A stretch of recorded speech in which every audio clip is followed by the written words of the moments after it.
Olá pessoal, eu sou o professor Rafael, professor do curso de auxiliar veterinário.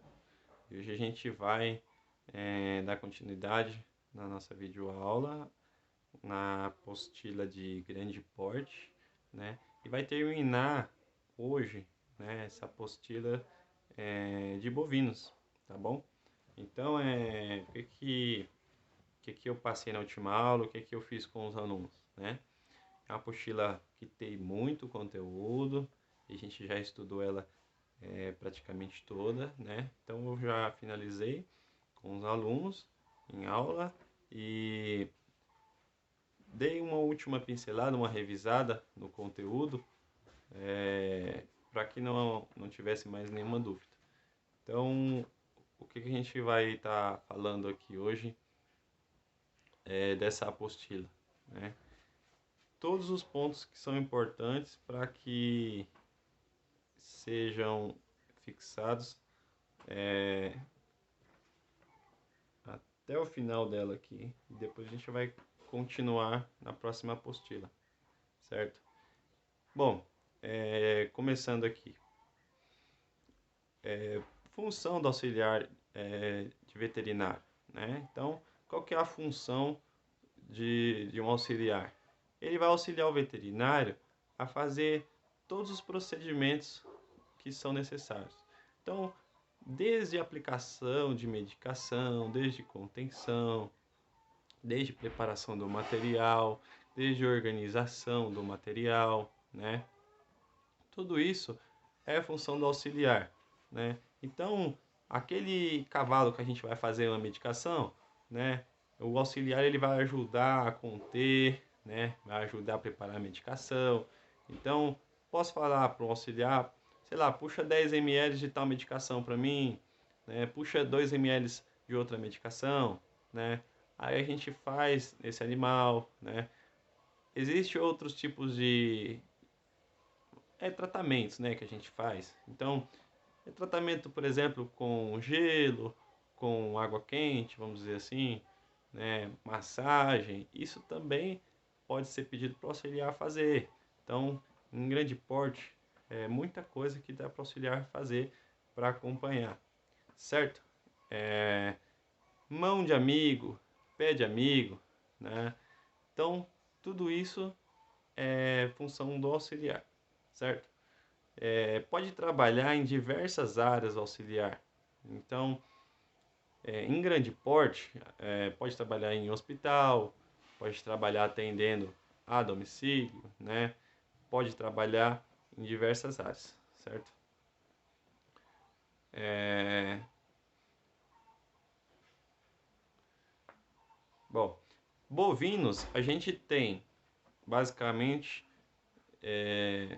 dois tipos, né? Então, o gado indiano e o gado europeu, né? O indiano, ele é diferente do europeu porque ele é um gado mais voltado para corte, produção de carne. E o gado europeu, mais produção de leite, né? Existem algumas raças que são de dupla aptidão, que servem tanto para um quanto para outro, né? A vaca de leite, ela pode ser usada para corte também, e a vaca de corte também pode ser usada para leite, né? Só que a aptidão dela, então, ela come e converte o que ela come, né, na aptidão dela. Então, eu tenho uma Nelore, ela é aptidão para a produção de carne. Ela vai comer e vai produzir o mínimo do mínimo de leite e vai produzir muita carne. Então, isso é a aptidão do gado.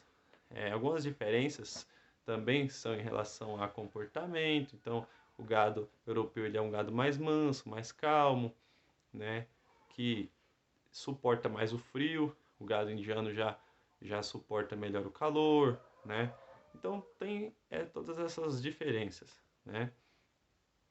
A gente conhecendo fica até mais fácil de lidar com os animais, certo? É, Principais patologias que acometem bovinos. Então, os bovinos, eles têm diversos problemas. Esses problemas são patologias que a gente vai chamar, que é aquilo que está alterado, né? Aquilo que está fora do comum, do normal. Então, a gente vai ouvir falar em muitas doenças, né? Então, algumas delas são até fáceis de lidar, desde que tenha um acompanhamento veterinário, né? Então, timpanismo, mastite, doenças de casco, né? Então, são diversas patologias que, que vão acontecer aí no rebanho bovino, né? E quando a gente fala em bovinos, a gente está falando no boi, na vaca, no bezerro, na bezerra, no garrote, na novilha. Quando a gente fala bovídeos, aí é de maneira geral, vai incluir os bubalinos também, né? Então, de maneira geral. Aí tem diversas doenças que, que vão acometer os bovinos, né? O que que eu falei para o pessoal sobre doenças? Então, tem aqui tuberculose, brucelose, leptospirose, clostridiose, pneumonia. Então, doenças do carrapato, né? Raiva, febre aftosa, encefalopatia espongiforme, bovina, papilomatose. O que que eu falei para o pessoal pesquisar dessas doenças? Pesquisar sobre a doença, tratamento, diagnóstico, prevenção, toda a história da doença relacionada a isso, né? E principalmente, o que são zoonoses?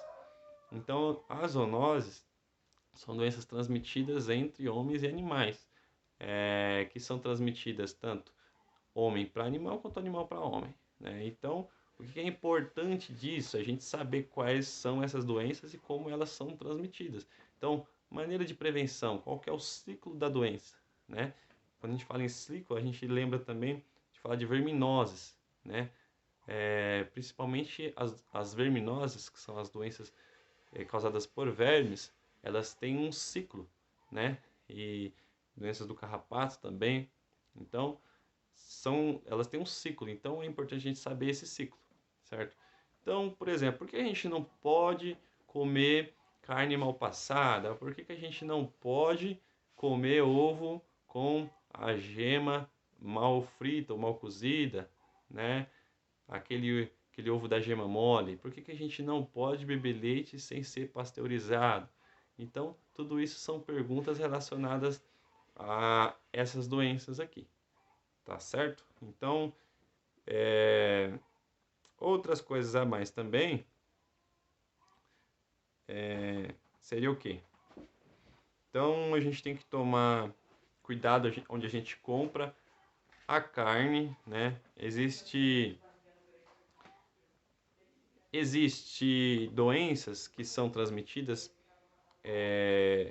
pelo o mau manuseio do alimento também, mau estado de conservação.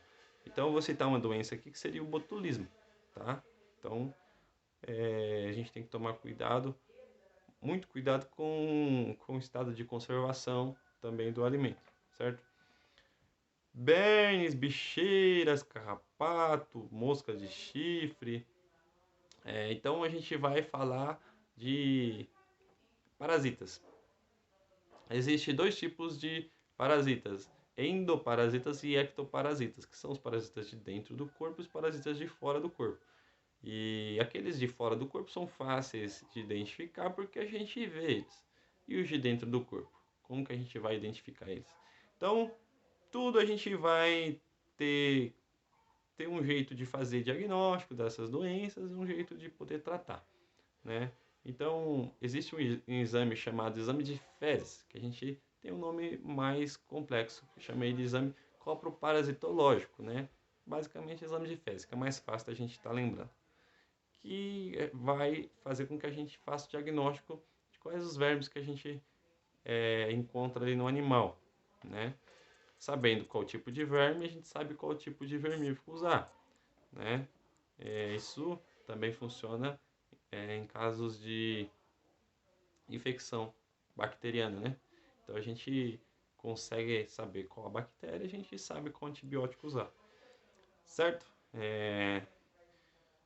Dentro do corpo, os vermes eles podem ocupar diversos sistemas. Então a gente estuda separados os sistemas. Então podem ir vermes para o pulmão, podem ir vermes para o intestino, coração, né? Esôfago, enfim. ter totalmente o verme é muito difícil, praticamente impossível. Por quê? Porque o verme, como eu falei, tem um ciclo, né? E esse ciclo, ele está na pastagem, que é onde o animal come. Esse ciclo, ele vai se repetir porque a gente alimenta os animais dessa maneira, né?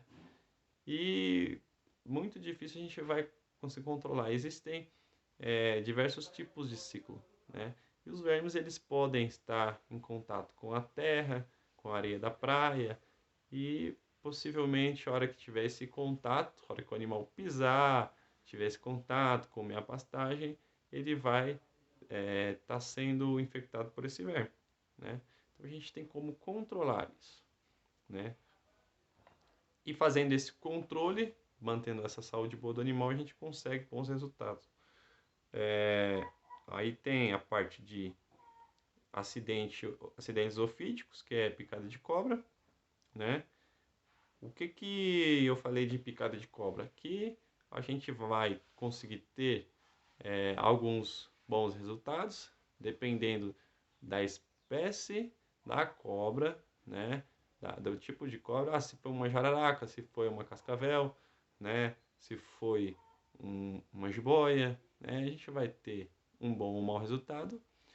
Se também essa cobra tivesse alimentado agora, tivesse alimentado já faz um bom tempo, então conforme a cobra fica muito tempo sem se alimentar, ela vai acumulando cada vez mais veneno. Também a gente vai ter um bom resultado se for atendido logo. Se demorar a ser atendido esse animal, à medida que o tempo vai passando, vai diminuindo as chances de vida dele, né? Então, o conselho que eu sempre dou, que eu sempre falo, é, por desencargo de consciência, chame o veterinário, né?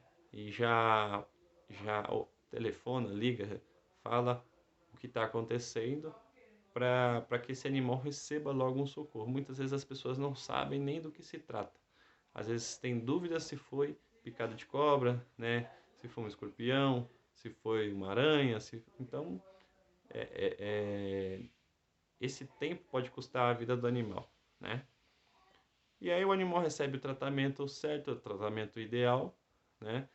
E é um caso de emergência, um caso grave, que se não for atendido logo, as chances do animal são muito poucas. Porém, se for atendido logo, entrar com o tratamento certo, o animal ainda tem chances de viver, tá bom? Então, o mesmo caso acontece com intoxicação por plantas, com intoxicação em pequenos animais aí, com chumbinho. Então, o tempo é fundamental, ser atendido o quanto antes, né?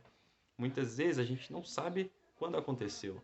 Então, a gente não sabe quando a cobra foi lá e essa serpente foi e picou esse animal.